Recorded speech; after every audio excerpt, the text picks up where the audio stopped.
Hi friends. இது வந்து அந்த மீன் குழம்போட கன்டின்யூ வீடியோ தான். இந்த இந்த இதையும் பாருங்க. 2யும் பார்த்து பண்ணும்பொழுது உங்களுக்கு ஒரு ஐடியா கிடைக்கும்.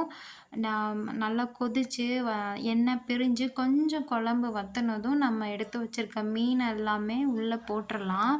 நல்லா மீன் அந்த குழம்புல மூழ்கிற அளவுக்கு போட்டா தான் அது வந்து கரெக்ட்டா அந்த மசாலா எல்லாம் பிடிக்கும்.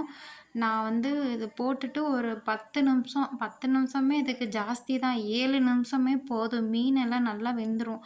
இதுவுமே நான் பெரிய பெரிய துண்டம் போட்டனால நான் ஒரு 7 நிமிஷம் கொதிக்க வச்சு ஆஃப் பண்ணிட்டேன் ஃப்ரெண்ட்ஸ். அவ்வளோதான் முடிஞ்சிருச்சு. இது வந்து ஃப்ரை பண்ணுறதுக்கு ரெடி பண்ணலாம். நான் வந்து இஞ்சி பூண்டு paste, cornflour powder, chicken masala. 3 தான் ஃப்ரெண்ட்ஸ். என்னோட ஃப்ரை எல்லாமே வந்து ரொம்ப சிம்பிளா தான் இருக்கும். ரொம்ப ஹெவியாலாம் நான் பண்ண மாட்டேன். சிம்பிளா இருக்கும். அதே நேரத்தில நல்லா டேஸ்ட்டாவும் இருக்கும் ஃப்ரெண்ட்ஸ். நீங்க கண்டிப்பா அத ட்ரை பண்ணி பாருங்க.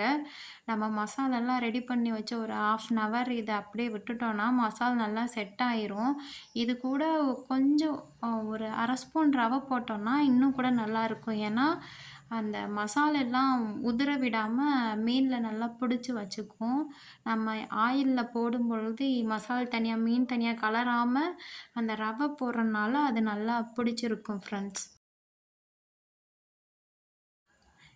பாத்திரம் வச்சு நல்லா சூடானதுக்கப்புறம் நம்மளுக்கு தேவையான ஃபிஷ்ஷை எடுத்து ஒண்ணொன்னா போட்டு நல்லா ஃப்ரை பண்ணிக்கலாம்.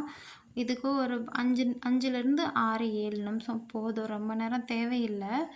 நல்லா எண்ணெய் சூடானதுக்கப்புறம் போட்டோன்னா ஒரு 5 to 6 மினிட்ஸ் போதும். இந்த அளவு நல்லா ஒரு மொறுமொறுப்பான டைமுக்கு அந்த ஸ்டேஜில் வந்ததுக்கப்புறம் நம்ம எடுத்து இத தனியா வேற ஒரு பிளேட்ல வச்சுக்கலாம். அவ்வளோதான் ஃப்ரெண்ட்ஸ், முடிஞ்சிருச்சு. இந்த 2 வீடியோவும் பார்த்ததுக்கு ரொம்ப நன்றி. எப்படி இருக்குன்னு சொல்லுங்க. நீங்க ட்ரை பண்ணீங்கன்னா, டேஸ்ட் எப்படி இருந்ததுன்னு கண்டிப்பா கமெண்ட்ல சொல்லுங்க ஃப்ரெண்ட்ஸ். Thank you.